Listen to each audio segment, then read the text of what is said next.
former NFL quarterback Dan Orlovsky from the Rich Eisen show talking about what he saw in Winston's performance against the Ravens. I think the big thing is, and Jameis kind of intimated it, I believe, after the game and a post game when he said, "When I'm making consistently great decisions, I'm a very good starting quarterback," and that's really how it played out. Like he made a ton of really good decisions with the football. I think the second thing is he gave guys chances. You know, when you play quarterback, when you play with conviction and you play with confidence, and the literal way that plays itself out, Rich, is you are getting the ball out of your hands quickly. And that makes, okay, so number one, the offensive line has to protect shorter because the ball's coming out. Number two, the most open guys are in the NFL is immediately out of their break. It's not like they get more open after getting out of their cut. And so when you're throwing it with conviction and on time, the receivers have a little bit more space or they can adjust to the football a little bit. So I think he gave some guys some chances. It could also be said that in my opinion, what the Ravens did specifically at the end of the football game was odd to witness, running 6 straight all-out pressures with man coverage with 2 defensive backs who are starters not in the game. So Jameis was wildly impressive, and he's easy to root for.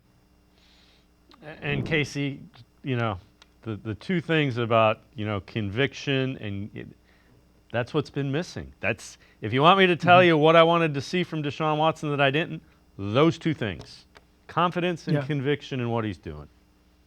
And Dan touched on something that's very important. And when he said it, I was just envisioning giving his guys a chance. If you think about that touchdown up the seam to Njoku, it's a back shoulder. Dave's not necessarily even open, you know, but giving his guys a chance and throwing it away from the defender, but towards his guy. And what did Dave do? Make a freakishly athletic catch and falls into the end zone.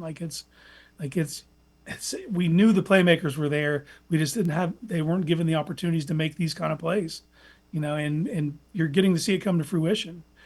Even Elijah Moore's usage, you know, when you see him getting loose on the outside and he's getting the ball right out of his break, that ball is coming out. And Jameis isn't a one ball type of thrower. It's not all just flamethrowers. He's feathering some in, some have arc, some have velocity when he needs it. You're seeing all different kind of things, but you're seeing a very catchable football. You know, and as a playmaker on the outside, that's all you can ask for is a guy who's going to give you an opportunity and throw you a catchable ball. You know, and the thing about Jameis is something we saw last year with Joe. Everyone gets an opportunity of Jameis, even the defenders.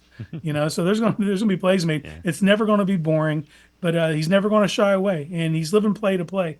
And when we talk about his decision making, that's always been the thing that's been kind of questionable because the talent's been there since he's 17 years old. I was the number 1 high school recruit coming out. You know, like he's been that guy. He's excelled at every level, but his decision making has been questionable at times as a professional. If he lives play to play and plays with instruction within the play, this is sustainable to me just because of who he is. And as long as his mentality is right, this offense is set up for him to be successful. Yeah, a lot of the same things we said about Joe Flacco. And Kevin Stefanski tends to coach people that have those issues and kind of drills down and gets them to play a little bit better. So we'll see.